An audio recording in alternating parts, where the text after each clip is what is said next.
Hi everybody, I am the Old Humble Guy. Welcome to a little story time with the Old Humble Guy, brought to you by the Old Humble Distilling Company. I'm here to tell you about the legend of the Moon Witch. So the story goes, 2 years ago, it's March 14th, 2022. March 14th, 2022, we're on a little vacation at Inks Lake. This is where we got the mug, Inks Lake. And it's Pi Day. Pi Day is March 14th.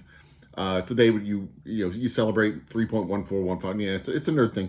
Don't get me started. Anyway, we're on vacation. We're on spring break. We're celebrating Pi Day. And that's tasty coffee. Anyway, so we're celebrating Pi Day. We get to our campsite. We set up camp. We start a campfire. We have dinner. We sit around the campfire. We're telling stories, laughing. Oh, and I go, oh, I forgot. It's Pi Day. And I go and get moon pies. And we all sit around. We have moon pies. It's also very important to note that the phase of the moon tonight, March 14, 2022, is a waxing gibbous moon, which means it's about 85% full, which means it's bright, it's in the sky almost the entire night, and you can't see anything but the moon because it's so bright. Very few stars you can see, mostly just the moon and a couple of bright stars in the sky. That's it. So around 8:30-ish, 9 o'clock, it's dark. The sun has gone down. The moon is up. You see nothing in the sky except the moon. Lady from a couple campsites over goes to the campsite next to us and asks them to turn off their lights. 8 o'clock, 8:30-ish, early. Can you turn off your lights? I'm trying to see the stars. She stops by us. Can you turn off your lights? I'm trying to see the stars. And I'm like, man, the moon's 80. It's almost full moon. You're not going to see any stars tonight, but we'll turn our lights off in a couple hours when we're ready to go to bed. No problem. But we're probably going to keep our fire lit because we're going to be up telling, campfire stories because that's kind of what we do when we're on vacation. She's like, oh, okay. And she's a little bit disappointed, but not really disappointed. I think she'll understand, like, in a couple of minutes when she goes back to her campsite and looks up and she sees that there's no stars. And it's not because of us. It's not because of anybody else with their lights on. It's because the moon is 85% full. Anyway, so we're chuckling. We're chuckling a little bit because it was a kind of a weird interaction, but it was, a polite interaction. It's one of the kind of interactions you have. We chatted for a few minutes. It wasn't just like, hey, can you turn off your lights? We're like, no. And she's like, and walks away. No, we chatted for a few minutes and it was cool. So we're sitting there, we're talking, and doing what families do. And a couple hours go by. We shut off our lights, probably around 9-ish, 9:30-ish. Probably not so, probably wasn't a full couple hours. It was close to 10. My wife gets tired. She's ready to go to bed. One of the boys is younger. He gets ready to go to bed. I stay up with one of the older boys. We're chilling out. We're relaxing.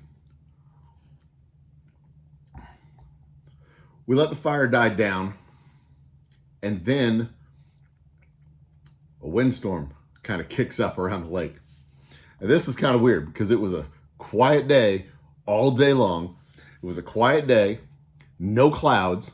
Little windstorm starts. It's not a big windstorm. It's just a little, it starts off as just a little bit breezy, right? And then it starts to get a little bit more breezy. And then it's kind of like just a regular like wind. We can like see the fire blowing. It kind of wakes up the embers a little bit. The fire kicks it. We throw another log in the fire and we just let it kind of burn down. It took another hour or so for the fire to burn down. We're like, okay, it's probably time to go to bed. We'll just go hit it. We go hit the bed, hit the sack. And overnight, this is where it gets weird.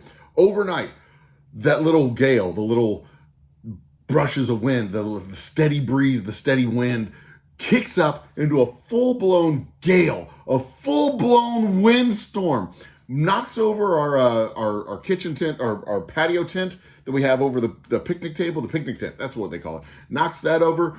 There was an RV at the campsite down the road that got knocked over from the wind. That's how strong this wind was. The lady is gone. The lady at the campsite who wanted to see the moon that night, or the stars that night, but wouldn't have been able to see the stars because the moon was 85% full. She's gone by the time we wake up. So this gale blows through the whole campsite, blows, knocks stuff over. It was bad enough that we had a fire ban the next night due to worries about embers getting kicked up by the wind and lighting lighting wildfires. They had a fire ban due to wind warnings from that next night forward. All after the lady asked us to turn off the lights so that she could see the stars, but there weren't any stars. So we came to the only logical conclusion we could come to is that she was a moon witch and she wanted to see the moon, not the stars, and our fire was apparently causing problems with her seeing the nearly full moon in the sky, so she cursed the whole campsite with a windstorm that night. The only logical conclusion you can come to, the only logical conclusion was it was a moon witch, obviously, not just a freak natural event.